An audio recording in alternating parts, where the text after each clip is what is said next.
Hello student, स्वागत है आप सभी का। जैसा कि आप सभी जानते हैं कि हमने अपनी 11th अकाउंटेंसी की क्लासेस स्टार्ट कर दी हैं। तो फर्स्ट क्लास हम देख चुके हैं और आई थिंक आई होप सभी को अच्छे से समझ आई होगी।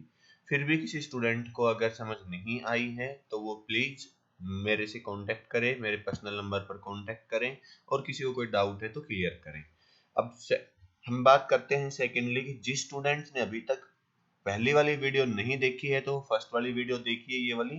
और अगर देख ली है तो उसमें कोई डाउट है तो बताइए। और उसके बाद हम अपनी आज सेकंड क्लास स्टार्ट कर रहे हैं, तो प्लीज ध्यान से देखिए इस क्लास को। और किसी भी स्टूडेंट को कोई भी डाउट हो तो वो डायरेक्टली पूछ सकते हैं कि सर मुझे यहाँ कोई कुछ समझ नहीं आ रहा है। तो सभी स्टूडेंट से रिक्वेस्ट है तो ध्यान से इस वीडियो को देखिए और जहां पर भी जो भी पॉइंट है उन्हीं पॉइंट्स में कोई भी पॉइंट में अगर प्रॉब्लम आती है तो पूछिए डायरेक्टली। देखिए बेटा, स्टार्ट करते हैं हम अपनी क्लास को।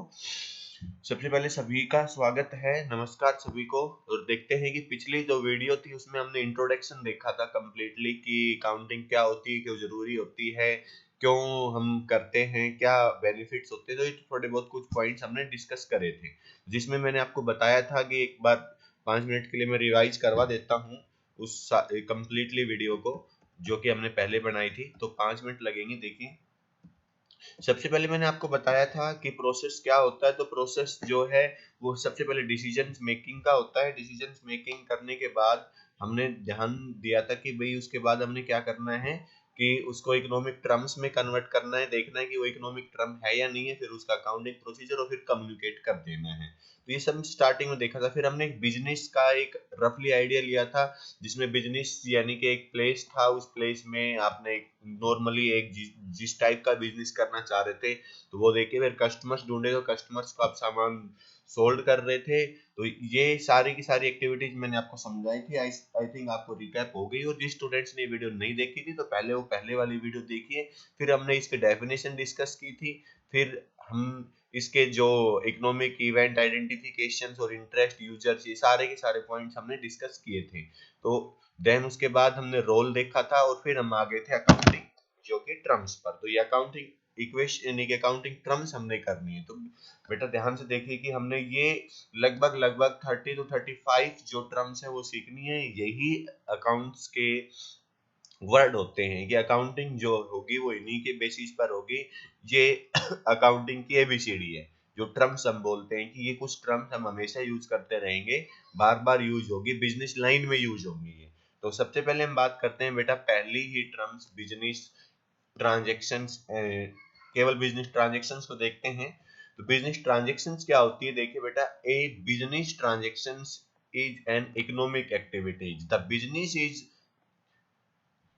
Change the financial positions. तो क्या कहा गया है, ध्यान से समझिए कि क्या होनी चाहिए इकोनॉमिक एक्टिविटीज। यानी इकोनॉमिक एक्टिविटीज का मतलब कि आप जो काम कर रहे हो वो मनी में कन्वर्ट कर सके और आपका मोटिव क्या होना चाहिए, प्रॉफिट मोटिव का होना चाहिए। Charge the financial position. Financial position का मतलब कि वो फाइनेंस यानी कि मनी के रिलेटेड हो और उसका पैसे से रोल डिपेंड कर रहा हो। whenever any business transactions take place, the result change the value, some assets, liabilities and capital। देखिए बेटा, तीन वर्ड आ रहे हैं, assets, capital और liabilities। तो assets में आपको बता दूं क्या होती है, संपत्ति होती है जो हम अभी बात करेंगे आगे। और liabilities होती है, दायित्व होते हैं जो कि हमने किसी को पे करने होते हैं। और capital होती है पूंजी। तो अभी हम इन वर्ड्स को भी जानेंगे अच्छे से। तो ये कुछ इफेक्ट होने चाहिए, चाहे तो एसेट्स या कैपिटल या फिर उनकी जो लायबिलिटी, जो भी हम ये ट्रांजेक्शन्स करेंगे उनसे ये इफेक्ट होना चाहिए। तो वो होती है बिजनेस ट्रांजेक्शन। यानी कि बिजनेस में हम कोई भी काम करते हैं, हल्का सा भी करते हैं, चाहे वो खर्चा हो या वो रिवेन्यू हो, आपके लिए इनकम हो, तो वो सब के सब क्या होंगे, बिजनेस ट्रांजेक्शन्स होंगे, उस बिजनेस से डायरेक्ट रिलेशन रखने वाले। बस आपने इतना ही समझना है। फिर हम बाद में जब न्यूमेरिकल्स करेंगे या प्रैक्टिकल्स पर जाएंगे तब इसको और डिटेल में समझेंगे। तो आपने ये समझना है कि बिजनेस ट्रांजैक्शंस क्या होती है। तो बिजनेस में कोई भी वर्क किया गया, चाहे वो कैसा भी वर्क हो जिसमें मनी का यानी कि जहां पर इकोनॉमिक एक्टिविटीज है, पैसे से रिलेटेड है, चाहे वो खर्चा हुआ हो या इनकम हुई हो या रिसीव या नहीं हुआ हो, कुछ नहीं हुआ, काम किया है तो वो बिजनेस से रिलेटेड है, तो क्या हो जाएगा बेटा, वो बिजनेस ट्रांजेक्शन कहलाएगी। सभी को समझ आया? आगे चले देखिए, अगला पॉइंट है आपके पास इवेंट। इवेंट क्या होता है बेटा? इवेंट को हम सिंपली भाषा में बोले तो भाई हम एक घटना की, यानी कि कहने का मतलब कि कोई काम करते हैं उसको इवेंट बोलते हैं, कि भाई जैसे इवेंट हम फंक्शंस को बोल लेते हैं, हमारे घर में कोई छोटा सा फंक्शन हुआ हम बोलते हैं यार इवेंट करना है, कोई बर्थडे पार्टी करनी है, कोई और करना है। तो इसी टाइप से हम समझते हैं बेटा इसको, कि इवेंट का मतलब होता है कि consequence a result transaction for example, यानी कि एक ऐसी कोई ट्रांजेक्शन जिससे कोई रिजल्ट निकले। जैसे मैंने कहा कि Sachin started business with capital 5 lakh, यानी कि 5 लाख रुपए लगाकर सचिन ने क्या किया, एक बिजनेस स्टार्ट किया। उसने क्या किया, उसमें से ही परचेज का मतलब होता है बेटा खरीदना, खरीदना। गुड्स का मतलब सामान, उसने सामान खरीदे 4 लाख रुपए का, और कैश एंड सेल 3/4 ऑफ 380, यानी कि जो कि 4 लाख रुपए का उसने सामान बेचा, उसका 3/4 कितना हो गया बेटा, 3 लाख रुपए का। तो 3 लाख रुपीज के गुड्स को उसने बेच दिया 380 में, यानी कि 3,80,000 में। तो यानी कि उसने ही ऑल्सो पे 20,000 रेंट ऑफ गोडाउन। देखिए मैं समझाता हूँ इसमें, ये मिस्टर सचिन का गोडाउन है, इसने सामान खरीदा 4 लाख रुपए का, तो 4 लाख रुपए का सामान ये खरीद चुका है, और 20,000 रुपए इसने क्या दिया, किराया दिया है किसका, इस गोडाउन का। और यहाँ इसने क्या किया है कि इसमें से 3 लाख रुपए का सामान 3,80,000 में बेच दिया, 3,80,000 में। तो यानी कि इसको नॉर्मली अगर हम बात करें 3 का 3 80 में, तो 80,000 रुपए ज्यादा में बेच दिया, लेकिन 20,000 रुपए क्या दिया बेटा, इसने दिया है गोडाउन का रेंट। तो इसको क्या हुआ, 60,000 रुपए का फायदा, यानी कि प्रॉफिट हो गया, 60,000 का प्रॉफिट। तो ये क्या है, ये एक ट्रांजेक्शन है जो कि एक रिजल्ट निकाल रही है, एक रिजल्ट निकाल रही है। जैसे मैं आपसे कहूं कि बेटा आप यहां से, और जो भी आपका घर है वहां से आपको रेवाड़ी बस स्टैंड पे ही सामान छोड़ के आना, आपको 100 रुपए मिलेंगे। तो 100 रुपए आपको मिले, उसमें आपने क्या किया कि वहां से आप अपनी स्कूटी लेके गए, तो स्कूटी में मान लीजिए 20 रुपए का आपका पेट्रोल लग गया, और 10 रुपए के आपका स्कूटी यूज हो गई, 30 रुपए, यानी कि आपने क्या किया भाई, मैंने 70 रुपए का प्रॉफिट कमा लिया, यानी कि 70 रुपए अर्न हो गए। तो ये क्या है, एक इवेंट है जो कि एक रिजल्ट तक हमें पहुंचाता है, कि एक रिजल्ट बताता है कि ये करने से हमें ये मिला। तो आई थिंक सभी को समझ आया होगा बेटा। चले अगले पॉइंट पर, तो हम चलते हैं अपने तीसरे पॉइंट पर। अब हम बात करते हैं कि बेटा एक टर्म है अकाउंट। अकाउंट क्या होती है? अकाउंट का मतलब, अकाउंट हम पढ़ रहे हैं अकाउंटेंसी, तो अकाउंट क्या होता है, जो भी हमने अभी अभी एक काम किया है तो उसके लिए actual practice, individual transactions like nature, record, added, subtracted, one place, commonly terms the account. तो उसको क्या बोलते हैं, हम उसको हम बोलेंगे अकाउंट। यानी कि कहने का मतलब क्या हुआ बेटा, सिंपल समझिए कि मान लीजिए कि भाई आपने सामान बेचा, किसको, मान ली मिस्टर राम को बेचा है, तो राम को बेचा है तो आप राम का एक खाता बनाओगे, राम का एक लिस्ट बनाओगे। भाई राम को आपने इस डेट को इतने बेचा, इसको इतना बेचा, 5 तारीख को इतना बेचा, और ये टोटल हो गया। तो टोटल करोगे तो ये राम का क्या हो गया, एक अकाउंट बन गया, कि भाई आपने राम का अकाउंट बनाया और उसका खाते में इतने रुपए बनते हैं जो आपने बेचा। ऐसे ही हर चीज का, आपने कोई रेंट दिया तो रेंट का एक क्या बना दिया, अकाउंट। यानी कि यहाँ पर क्या बोला गया है कि एक जगह पर रिकॉर्ड करना, उसको ऐड और सब्ट्रैक्ट करना। भाई जो उसने पे कर दिया वो माइनस, और जो नहीं हमने सामान बेचा है वो ऐड करना। तो यानी कि कैलकुलेशंस करनी होगी, उस कैलकुलेशंस को जो रिजल्ट निकलता है उसकी सारी समरी को हम क्या बोलते हैं, अकाउंट बोलते हैं। बस बेटा इतना ही है, आपने इतना ही समझना है। इसमें भी यही एग्जांपल दिया गया है, जिसमें क्या होगा कि सेपरेट रिकॉर्ड, इंडिविजुअल किसी पर्सन का, कोई संपत्ति का, किसी लाइबिलिटीज का, कोई इनकम और एक्सपेंसेस, इन सब का रिकॉर्ड रखा जाता है अलग अलग। उसी को हम क्या बोलते हैं, अकाउंट बोलते हैं, जो कि हम आगे जाके इसको डीपली समझेंगे। आपने यही समझना है कि एक जगह पर किसी पर्टिकुलर प्लेस पर कोई पर्टिकुलर वर्ड जो बार बार होता है, बार बार यूज होता रहता है आपके बिजनेस में, उसका कुछ लेखा जोखा, यानी कि उसका रिकॉर्ड करना और उसको एक रिजल्ट तक पहुंचाना अकाउंट कहलाता है। देखिए, नेक्स्ट हम बात करते हैं कि कैपिटल। अगला पॉइंट है हमारे पास कैपिटल। अब सबसे पहला पॉइंट यही आता है कि भाई जब कोई बिजनेस शुरू करता है तो क्या चाहिए, पैसा चाहिए। तो पैसा कहाँ से लाएगा, तो सबसे पहला सोर्स होता है भाई वो अपने घर से लगाएगा।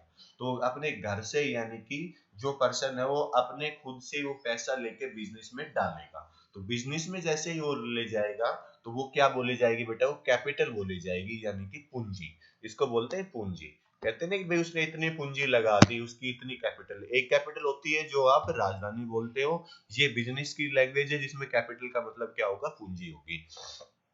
तो नॉर्मली देखिए, ध्यान से समझिए कि इसकी मतलब क्या हुआ कि if refers to amount invested by the proprietor. Proprietor यहाँ पर कौन है, ओनर है, जो बिजनेस को शुरू कर रहा है बेटा, जो बिजनेस को स्टार्ट कर रहा है वो ओनर है। उस ओनर को हम क्या बोलेंगे, प्रोप्राइटर। इन ए बिजनेस एंटरप्राइजेज, जो इन्वेस्ट का मतलब जो पैसा लगाता है, जो पैसा उसने लगाया, वो लगाया का मतलब क्या होगा कि जो पूंजी उसने लगाई है उसी को हम कैपिटल बोलेंगे। अमाउंट में भी फॉर्म कैश में भी हो सकता है, सामान में भी हो सकता है, और कोई संपत्ति भी हो सकती है। मान लीजिए उसने कोई बिल्डिंग बिजनेस में लगाई तो वो उसके लिए पूंजी का काम करेगी सबसे पहले।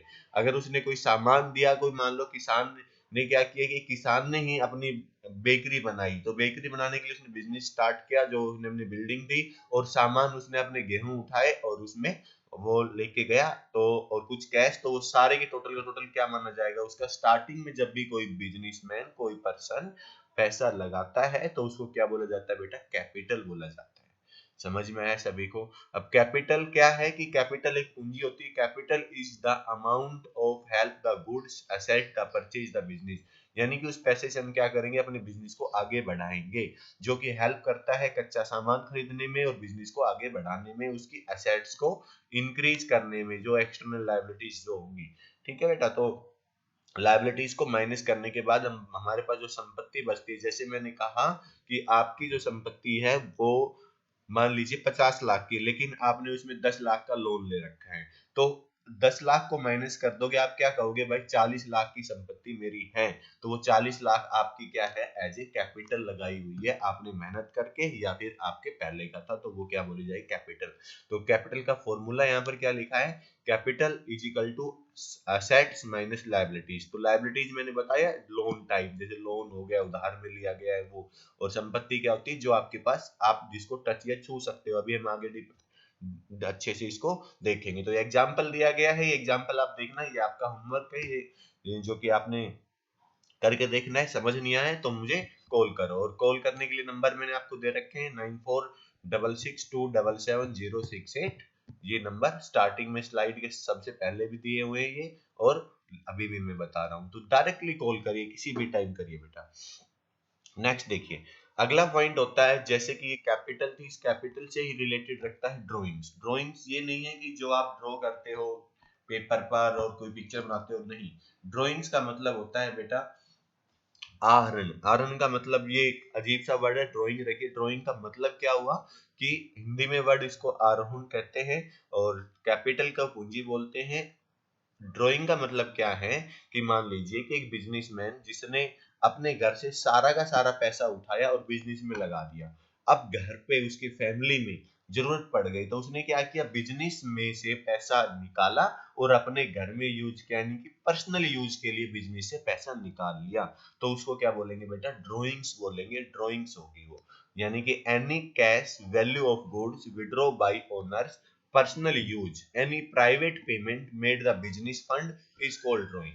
फॉर एग्जाम्पल अगर मैं बात करता हूँ बेटा कि मान लो आपने एक बिजनेस शुरू किया, और बिजनेस किसका स्टार्ट किया है, मान लो आपने किया है कोई फूड आइटम्स का।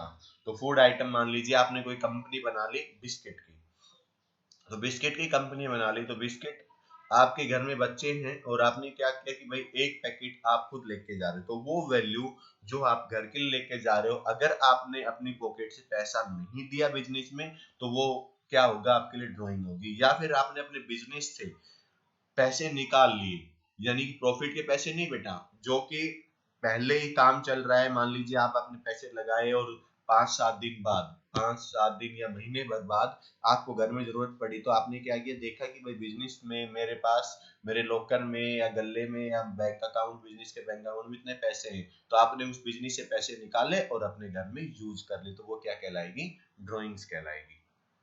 ठीक है बेटा। अब हम बात करते हैं इंपॉर्टेंट जो टॉपिक है वो है लायबिलिटीज। तो इसकी काफी पॉइंट्स रहेंगे। तो उस लायबिलिटीज का मतलब क्या होता है, जो मैंने अभी अभी यहाँ बता रहा था, लायबिलिटीज का मतलब होता है it refer to amount which the firm owns to outsider, outsider मतलब expecting the amount on the proprietor, in other words जो फेनी एंड मिलर जो बोल रहे हैं liabilities are debt, they are amount owned to creditors। इसका मतलब क्या हुआ बेटा, कि ऐसा पैसा जो आपने बाहर से कोई मदद ली है, आउटसाइडर से कोई मदद ली है, जिसको आपने कुछ टाइम बाद, जो कि थोड़े दिन या उससे ज्यादा टाइम बाद आपने उसको चुकाना है।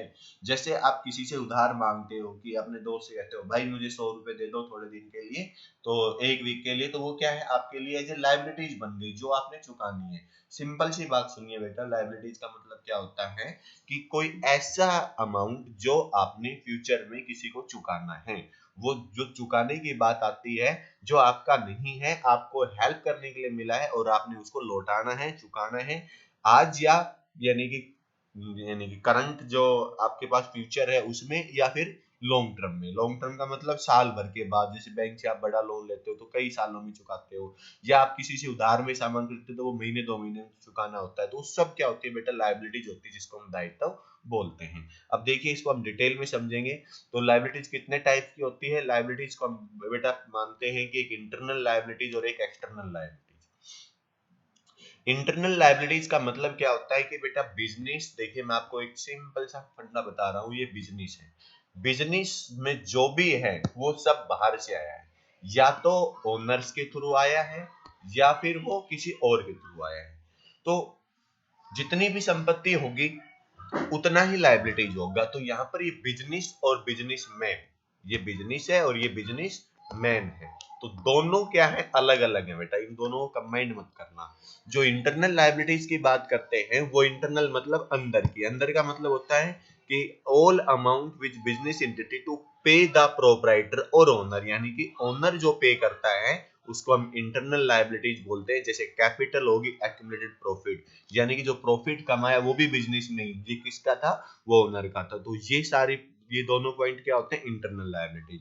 अब हम बात करते हैं एक्सटर्नल लायबिलिटीज। तो एक्सटर्नल लायबिलिटीज क्या होंगी बेटा, एक्सटर्नल लायबिलिटीज वो सब अमाउंट होंगे, all amount business entity to pay the outsider known external liabilities. जैसे क्रेडिटर्स, क्रेडिटर्स को मैं बेटा बाद में भी समझाऊंगा, लेकिन बता देता हूं, जिससे आप उधार में सामान खरीदते हो, आप खरीदते हो, बिजनेस खरीदता है उधार में सामान, जिसको आपने थोड़े दिन बाद पेमेंट करनी है। मान लीजिए आपने कच्चा सामान खरीदा, कितने का, 10 लाख रुपए का, और उसमें 2 लाख रुपए आप पेमेंट करिए, तो जो 8 लाख बची है वो क्या है बेटा, आपके लिए क्रेडिटर्स हैं, जो जिसको हम बोलते हैं लेनदार, जो हमारे से पैसा लेंगे।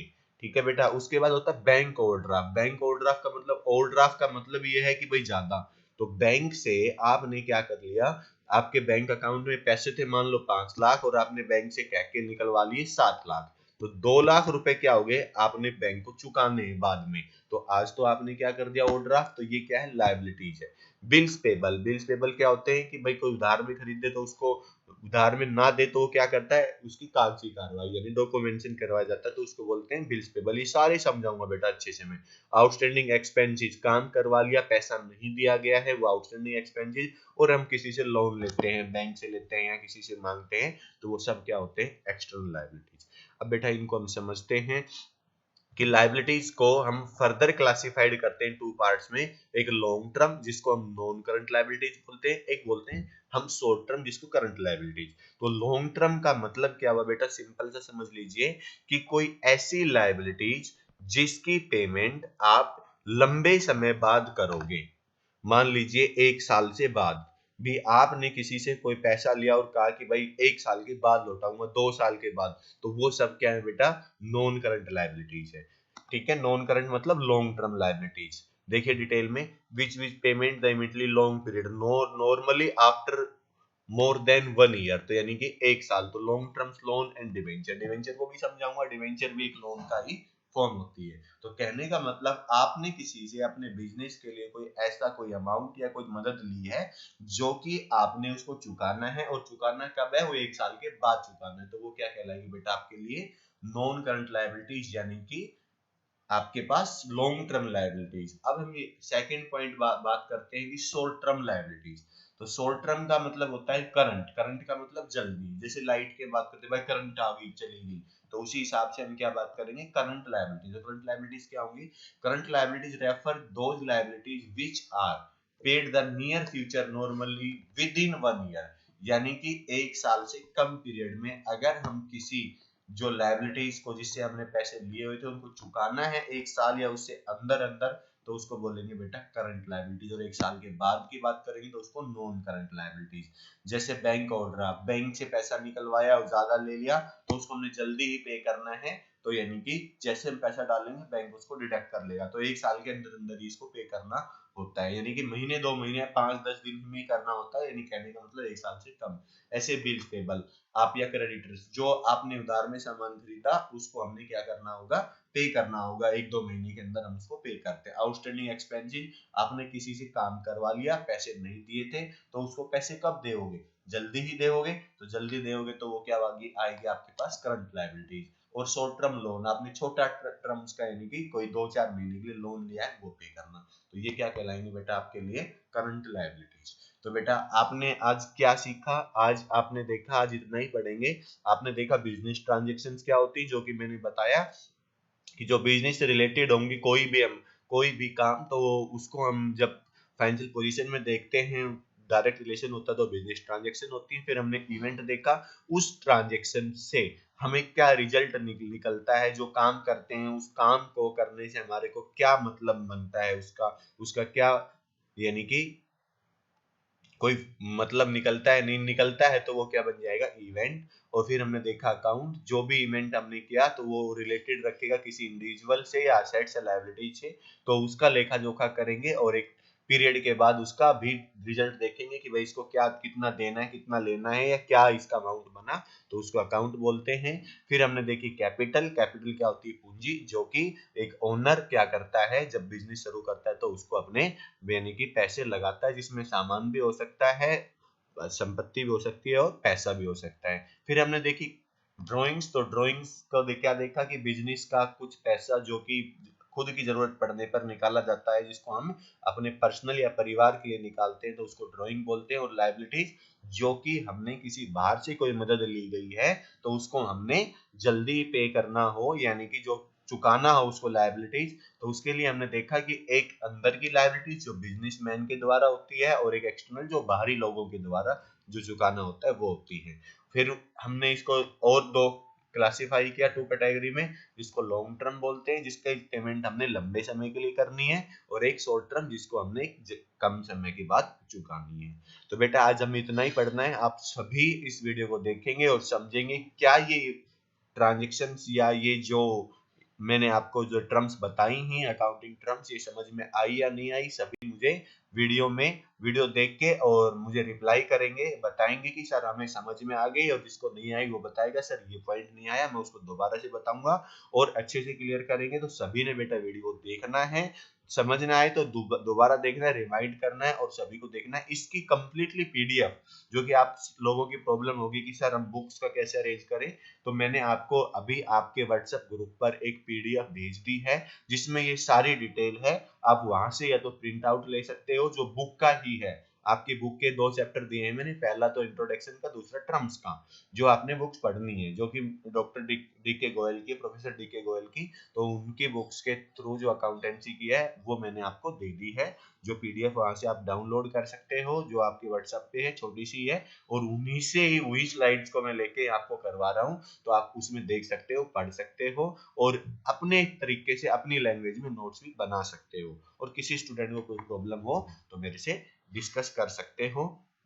Thank you for watching this video, और बेटा सभी को पढ़ाई शुरू करनी है। Thank you.